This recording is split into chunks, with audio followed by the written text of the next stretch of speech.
Good morning, Ben. How are you? How are you, Sally? I'm really well. Yes, I'm great, thanks too. Excited to be here. Yeah, that'd be good. Be a lot of fun. So this morning we are starting with Chapter 1, Australia's Innovation History. What a journey it is, really. We're going to cover off the short history of our innovation story and how we are the lucky country, and the context of that with our lifestyle country as well, and also what our cultural symbols are as far as our DNA and what the Australian business culture is like. And it's some relevance to your experience of how you've seen that play out in Australian business. So thanks for joining me, Ben. Oh, look, it's a pleasure to be doing it with you, Sally. Thanks. So let's start with a short history of Australia's innovation. What do you think the narrative is that our listeners would need to hear about? Well, I think we need to see the Australian narrative, at least in two parts, probably multiple parts. But in the early part of our history, effectively Australia was 6 independent colonies that all reported back to Great Britain. And Australia itself was an innovation in its own right. But that didn't happen until 1901. So, we kind of have to look at the whole issue of, if you like, the formation of the Australian colonies, within which there was a lot of innovation at different times. And then we have to look at innovation in Australia since 1901, where we had, if you like, a national focus. So that's part of it. And the other part of it is, I think it's important that we address at a level a basic narrative about the land of Australia. And our Indigenous people have been in Australia for over 60,000 years. And when many years ago, my wife and I attended a workshop with a woman called Jean Houston, and she talked about something that I've never forgotten about. She said when Australia finally reconciles with its Indigenous people and the great tradition of the land, it'll have a special place in the world. And I think when we're talking about innovation, innovation is not just about technology. There's a whole range of social innovation. It's part of it. Also, the formation of Australia as a country, as a nation, was a social innovation. Well, reconciliation with our Indigenous people would be a social innovation that should be part of our agenda going forward. So, look, there's multiple layers to this, and I'm looking forward to having a conversation about all of it. Yes, it's a really important point, the land of Australia and how that is a big part of, I guess, how the story hasn't actually been told with all the context and accuracy that it could have been. And also, you mentioned 1901, the Federation as well. And, that I think that's a fantastic story to showcase how we've started the journey as silos, really, as singular states with state-based ideas and prosperity goals, and how that's the idea of a federation was to move us into a whole of Australia, a nation-building enterprise for everyone's collective wealth, but how that has took such a long time to come to federation that's still playing out now, how we're actually managing the country with siloed state-based views. So, yeah. Oh, look, I think one of the really interesting things to come out of the COVID experience was the formation of a national cabinet. That's only happened once before in my awareness, and I think that was during the Second World War, and I could stand corrected on that. But it really is. It really is a challenge being a federation, and that's the model that the founders of Australia adopted. And for those early days, Australia was kind of a social laboratory. Founding countries wasn't something that was common in society. And there's a few settler economies in the world, and Australia's one. So there's a lot of issues to cover in this whole conversation about innovation. And yes, because you've got the early settler economy, and then we've got our the lucky country metaphor that we've had for decades.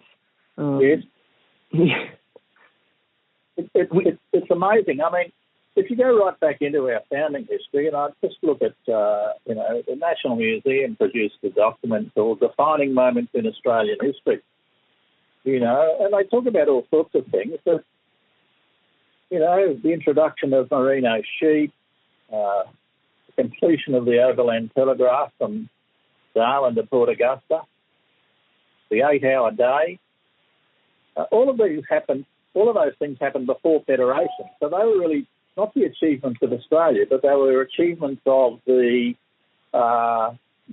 groupings, or the geographic groupings where we settled. So merino sheep was in New South Wales. The 8-hour day was in Victoria, and so it goes on. So there was some early innovation, but it was kind of driven by need and the problems that the early settlers were facing. Yes. Moving on from that, nationally, there's a whole range of other innovations that we can talk about.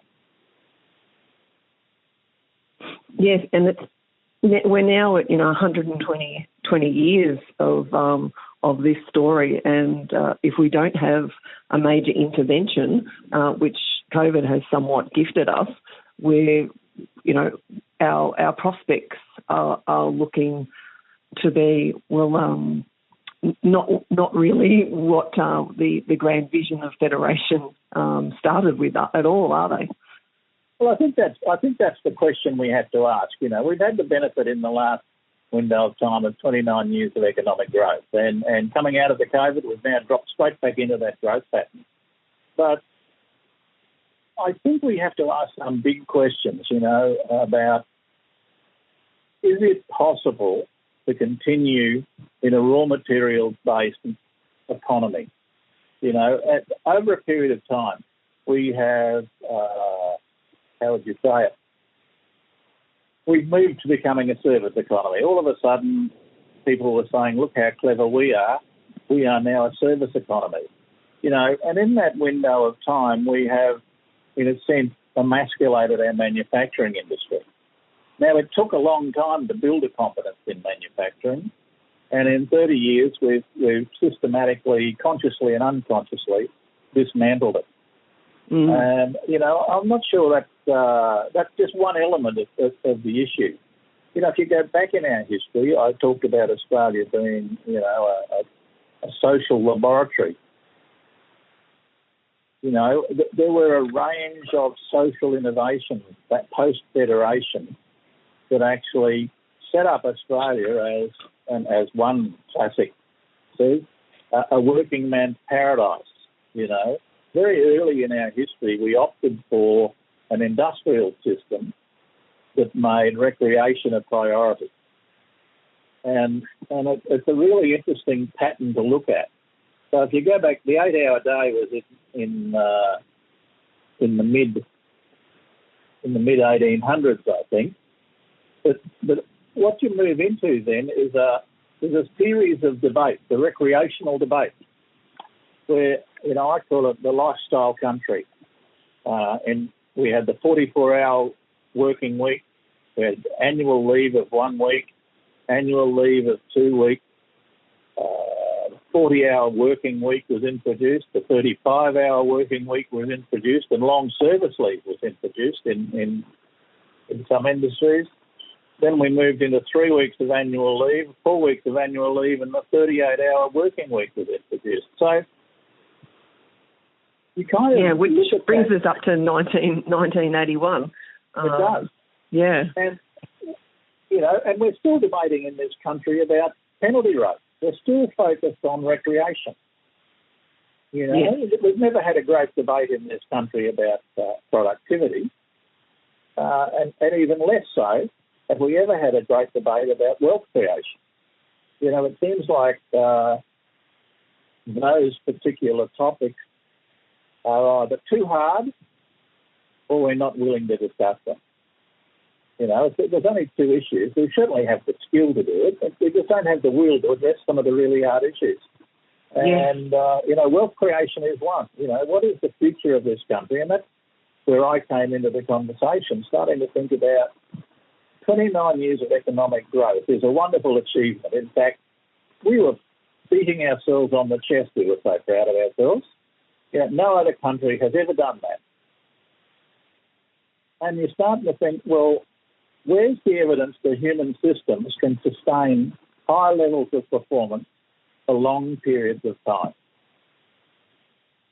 And there is none. No. Every system is in some form of cycle. Now, we've had 29 years, and what started me thinking about the whole thing was, well, so what happens after the 29 years?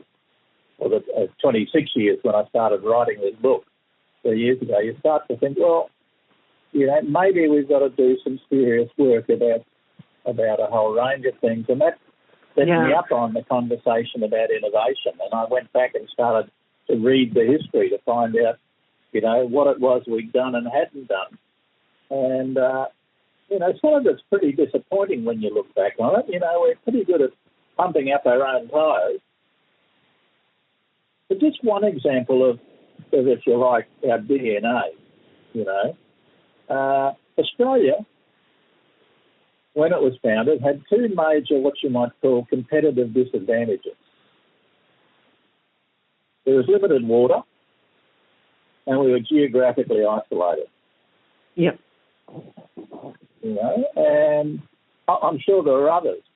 But in the 200 years, 120 years since we were founded, we've done almost nothing about either of those. Now, if you contrast that with Israel was founded a long time after Australia, at least 50 years after Australia, and they had two competitive disadvantages. They were likely to be blown off the face of the earth at any particular point in time, given the volatility of their environment. And they didn't have any water either. Now, as it turns out, they lead the world in agricultural irrigation. And they have a defence system which is extraordinary. And one of the products of that defence system is a technology platform in Israel that allows all of the major technology companies to have their research facilities there. So that's just, a small example. But there are other examples, in the 1950s, there's a whole range of decisions taken by government that, in fact,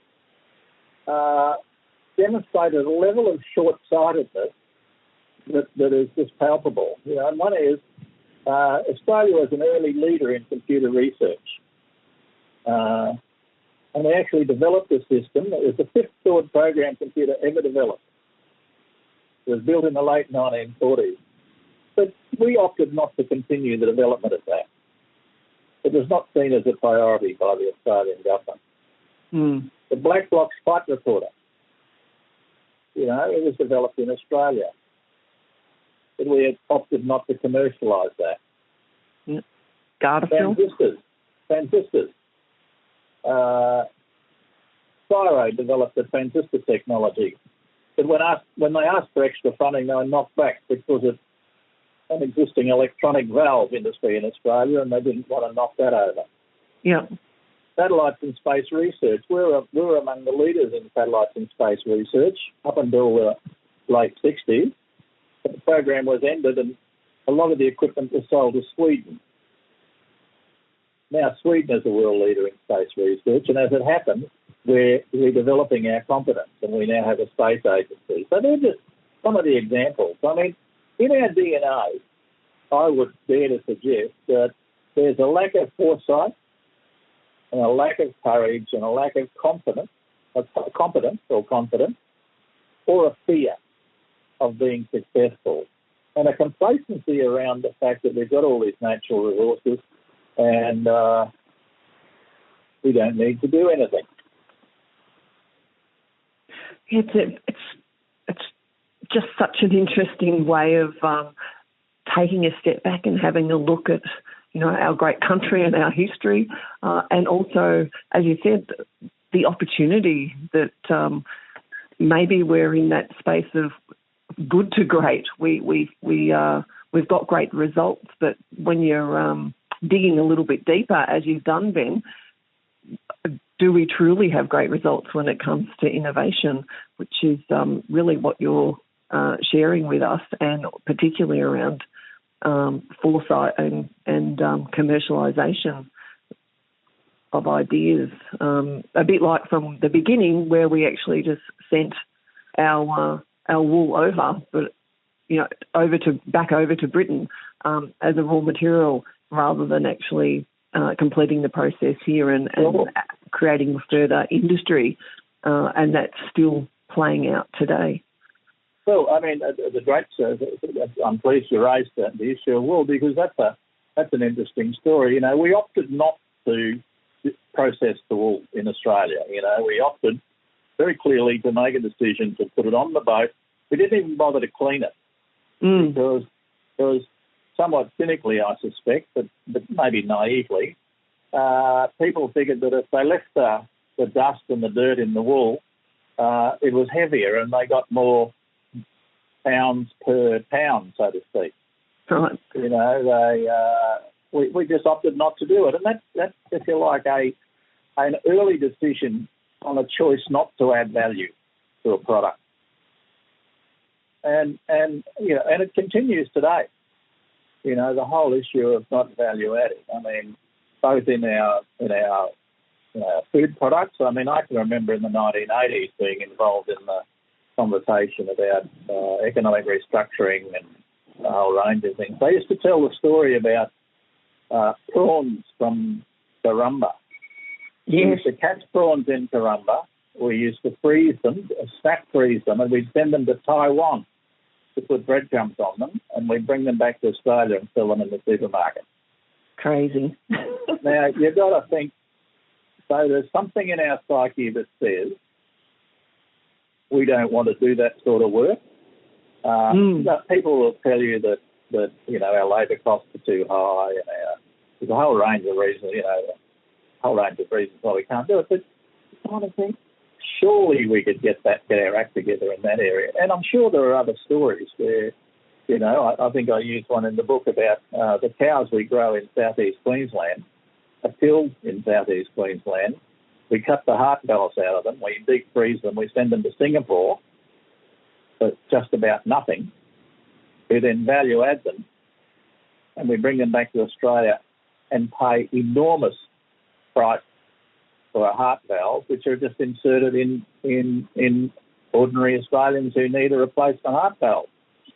Kevin Rudd being a notable example. Yeah.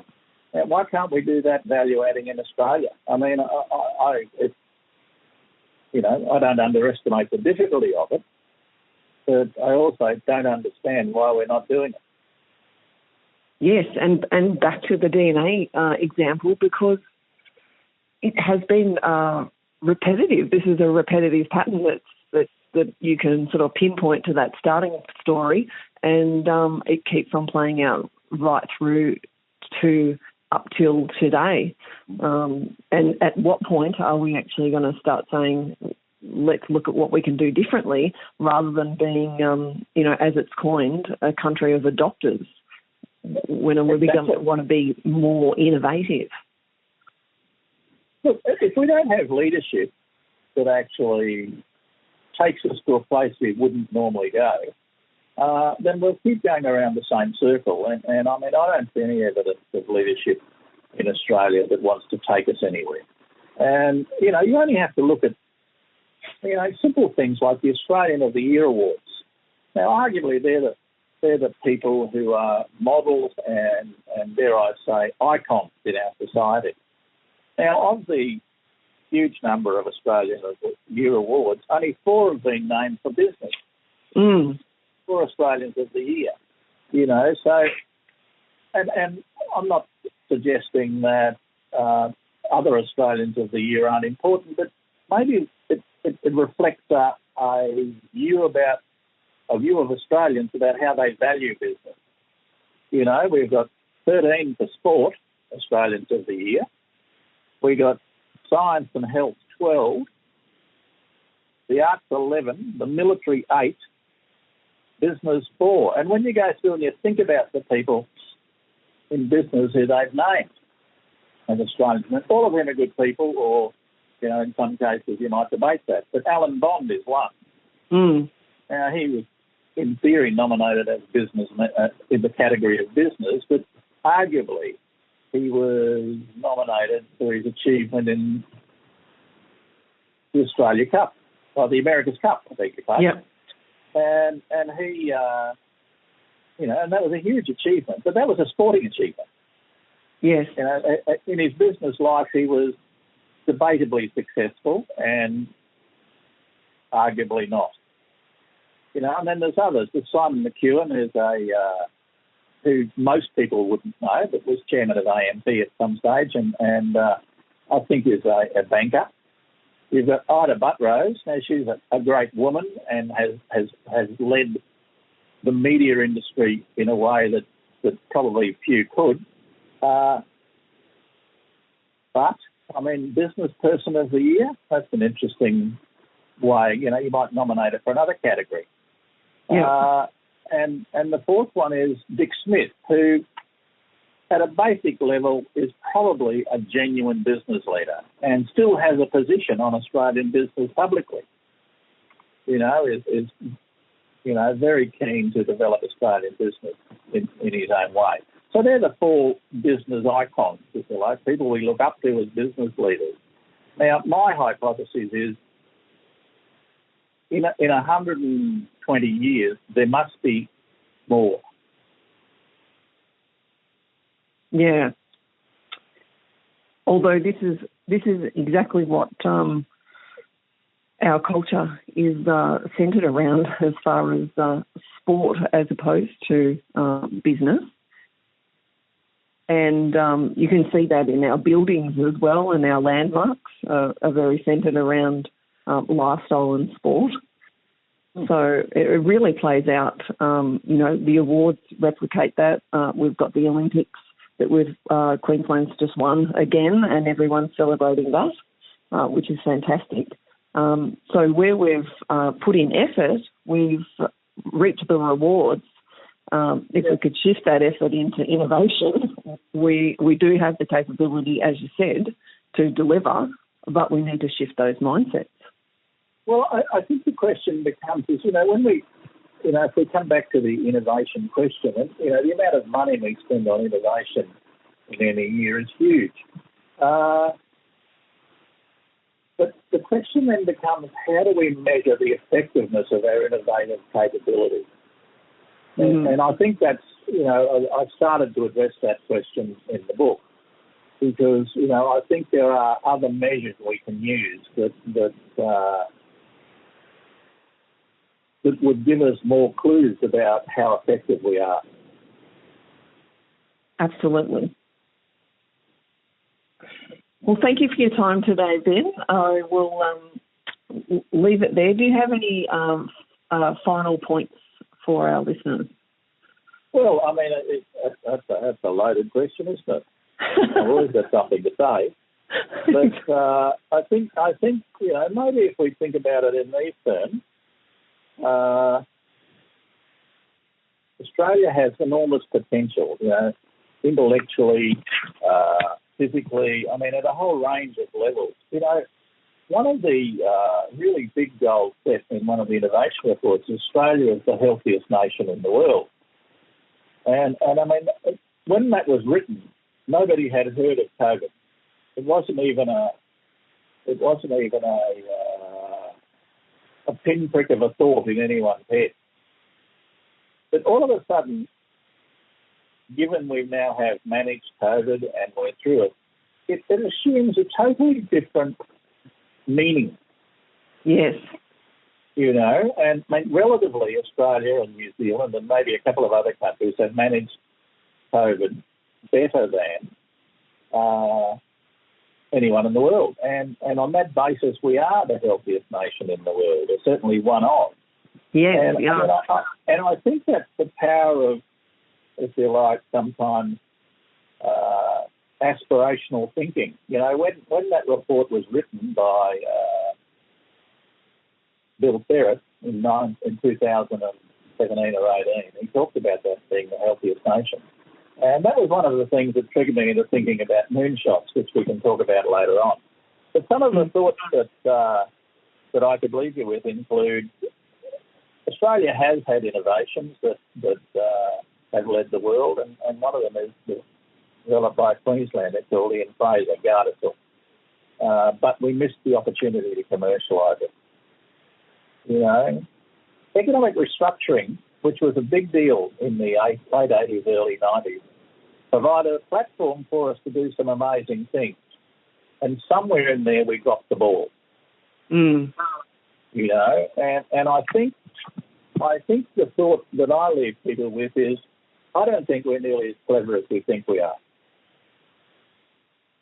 No, and you know, to the current day, with the COVID situation being, you know, one of the most successful countries in the world with getting on top of COVID, is that again due to the way we have innovated or adapted, or is it simply because we're an island and we have the capacity to do things differently, which it has yielded a fantastic result for our country, and the fact that we've had you know, such great economic success in the last 28 years gave us a scorecard and a balance sheet that allowed us to, you know, support our people with finance and programs that were actually going to enable businesses to be able to get through, you know, the COVID year and the next year. And it's looking like what the government has put in place is early indicators are is that it's working.